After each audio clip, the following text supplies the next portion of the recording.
শোনো, এই যে আমরা কটা টাকার জন্য দিন রাত খাটাখাটনি করে মরি, এতে আমাদের লাভ কি হচ্ছে বলো দেখি? সময় তো যাচ্ছেই, শরীরটাও ভেঙে পড়ছে, আর টাকা পয়সা ঠিকমতো হাতেও আসছে না। ওসব নিয়ে চিন্তা করি না আমি। আমি সব সময় বিশ্বাস করি ওপরওয়ালা যার কপালে যেরকম লিখে রেখেছে তারা ততটুকুই পাবে, তার থেকে বেশি কিছুই পাবে না। ঠিকই তাই, আমিও ভাবি ওপরওয়ালার কপাল লেখাতে আকাশ পাতাল পার্থক্য আছে। তার মানে আমি তো কিছুই বুঝতে পারলাম না।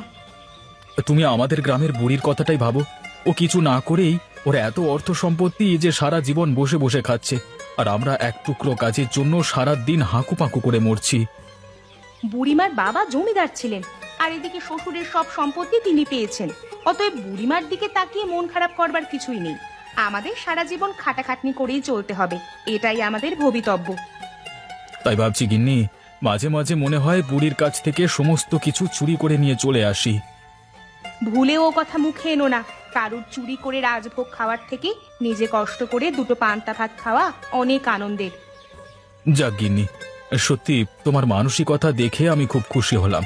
আমি ভাবতাম হয়তো আমি তোমাকে কোনোদিনই সুখী করতে পারিনি। দেখো, সকালবেলা জ্ঞান দিও না, আর এরকম মহাপুরুষ সাজারও কোনো দরকার নেই। উঠে কাজে যাও। আজকে কাজ করতে ভালো লাগছে না গিন্নি, আজকে ঘরে ঘুমাবো আমি। বেশ, ঘুমাও তাহলে, সবই তোমার ইচ্ছে, আমি আর কি বলবো। হ্যাঁ বাবু, অনেকদিন ধরে আপনাকে একটা কথা বলবো বলে ভাবছি। মানে যদি আমার অনুরোধটা রাখেন খুব ভালো হয় আর কি। তুই যে কি অনুরোধ করবি সেটা আমার ভালো করে জানা আছে। তুই ভালো মন্দ কিছু খেতে চাস, তাই তো?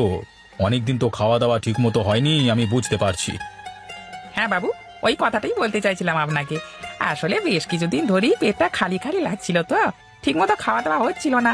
উপরন্তু কাজের চাপে ধীরে ধীরে রোগা হয়ে যাচ্ছিলাম। তাই বলছিলাম আর কি, যদি একদিন খাওয়া দাওয়াটা ঠিক মতো হতো তাহলে সামনের কয়েকদিন একদম কাজ করবার জন্য প্রচুর জ্বালানি নিজের মধ্যে সংগ্রহ করে নিতাম। সে তোকে আমি খাওয়াবো, কোনো চিন্তা করিস না। তবে তুই একটা কথা বলতো, এই যে তোর নাদুস নুদুস চেহারা, এত খাস তুই, এতে তো শরীরে কোনো অসুবিধা হয় না? কি অসুবিধা হবে বাবু? আমি যে খাবার খাই সেগুলো পেটে না